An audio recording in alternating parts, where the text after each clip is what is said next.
What is going on, YouTube? It is North Main Guide here. It's been almost exactly a week since I have posted my last video. And I was posting them, I feel like, a little more frequently. And life kind of caught up with me, and I'm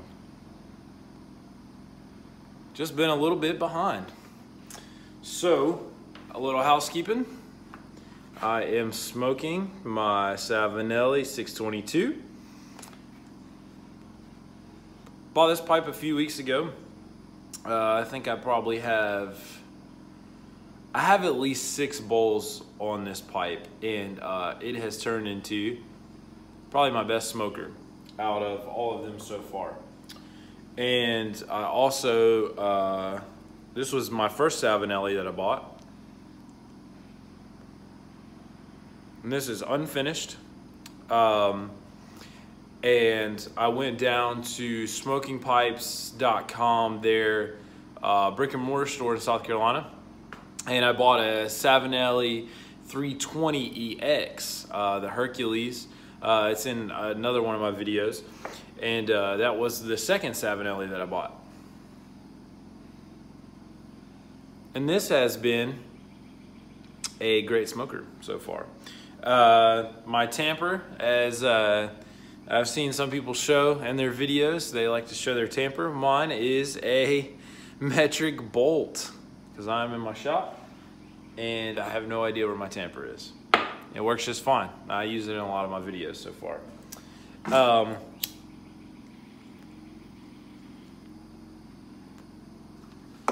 It is 5:30 in the morning, and I am jacked and amped up because about 4 weeks ago, I switched to night shift. So now, on the weekends, I can never sleep, which is just fantastic. I say that sarcastically, but really, night shift has been the best shift that I've ever worked. It's the first time I've ever worked it, and man, how much extra time I feel like I have. It's been great, but this past week has really kicked my butt. I've just been really tired for whatever reason. So I apologize for not posting a video sooner. But shout out to GhostCob. I woke up, I guess it was Wednesday or Thursday, and I had a bunch of new subscribers, and I was like, man, I haven't posted a video. Where did this come from? And it was from GhostCob. He featured me in one of his Find 5 videos, and I really appreciate that. That was huge for me. I appreciate it. And he's also given me a lot of advice in a couple of my other videos, and given me some advice and direction on some extra pipes to add to my rotation. And I wish I could go out and purchase 7 brand new Savinellis. That would be ideal, but as I'm sure many of you just can't do that with all the other things, other hobbies and different things that I have. So I have 2 new ones in my rotation, and now I've got some other low-cost options to add in until I can eventually replace them with something that I really want. So thank you for your advice, and thank you for the shout out, and it's fun to engage with people in the community that have a lot to offer, and I really appreciate it. So, moving forward, I broke 30 subscribers, which isn't much, but that is a big milestone for me. So I really appreciate it, and it's been fun. It feels fun to feel like you're reaching some people and engaging in the community more. And I'm trying to put out relevant content and put out content that I feel like people enjoy. And if you have anything that you would like me to talk about or have any ideas, feel free to drop me a sub, or a comment below, and I certainly would love to. And I know you guys probably saw my Band-Aid. I cut myself earlier today, and the great thing about having kids is you always have Band-Aids in the house, but they're never adult Band-Aids. I always have, I had two to choose from. I could pick a Dory one, or I could pick a Ninja Turtles one. So I took the Dory one this time. Fantastic. I never can find a Band-Aid when I wasn't a dad, but now that I find them, they're always colorful characters, as many of you other parents probably know as well. Appreciate the nice comments on my Father's Day video. It's kind of uncharacteristic. I kind of just came out of my heart a little bit, so I appreciate the positive comments that I received on that video. And you know, it was kind of raw. It wasn't polished. I didn't do any editing to it whatsoever, and I just put it out there. And when you kind of put stuff out there, you never know how people are going to take it. But I got some good comments on it. I got some good. A few people sent me some messages, some private messages, and that was cool. I really appreciate the comments.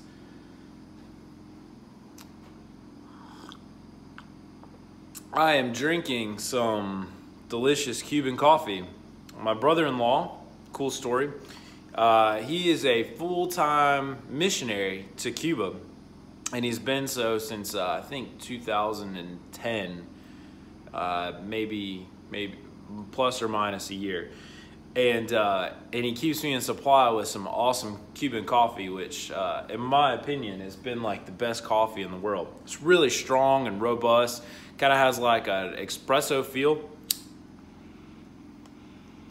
and I love the taste of it. And we started going to Cuba 2007. My dad's a pastor. Everybody in my family is full-time doing something at some kind of church or religious outlet through an organization. My brother-in-law is a full-time missionary. My sister's a full-time music minister. My brother-in-law is a full-time pastor. My dad has been a pastor my whole life, which probably is why I was so wild as a young teen and early 20s. You know the reputation for preachers' kids. And so they started taking these trips to Cuba in 2007, and I was privileged to be able to go. And I've got to go several times before they opened it, before the Obama administration opened it a little bit. But we had a special religious visa through the State Department.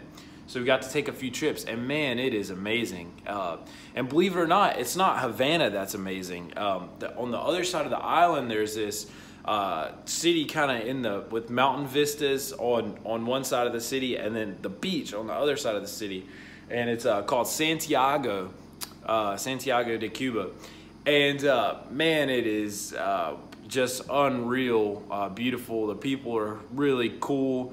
It's cheap compared to Havana, and I love going over there to visit and spending time amongst the people. I mean, that's what makes Cuba. I mean, by far, it's a really poor country. They don't have a lot to offer as far as luxury and different things. I mean, there's a few nice resorts and different things, but the majority of Cuba is very poor. And the hospitality industry is kind of non-existent. They have like a couple different beaches that are resorts. They have like Varadero, Cuba, and I'm probably butchering that, but that has like white sand beaches and a couple of nice hotels. And then a lot of the hotels are owned by Spanish companies. Like in Cuba, there's the famous Meliá Hotel, and then there's the counterpart to it in Santiago. And they're really the only ones that have like any kind of like hospitality training or anything. But they're like customer service. They're just kind of blunt and almost kind of rude in some ways. And it's cool because it's raw, and you get to interact with the real people of Cuba, and not a front of a resort or a front of a major hotel chain or anything like that. And when we go, we stay in people's houses, and they cook us meals right there with their family, and but just an amazing experience. And there's a couple different opportunities you can do to go, and if you can, man, take it in a heartbeat. It's really amazing experience wherever you go in Cuba. obviously rich tobacco heritage with the Cuban cigars. We went and toured a couple cigar factories. I've bought Cohibas and brought them home from Cuba. You know, I'm not much of a cigar aficionado, so I don't know. You know, I've smoked Cubans. I've smoked like Gurkhas and you know, various brands, and I can't really tell a big difference in them, you know, personally, but I know people are nuts over them. So I can tell, honestly, the biggest variant I can tell is in pipe tobacco. I don't pick out tastes in cigars like other people do. But I know this is a longer video and I've kind of been ranting, but I really just kind of wanted to get on here and thank GhostCob for all the kind words and sending the subs my way, and apologize for not posting more videos. But I'm gonna post another video probably tomorrow, maybe Monday.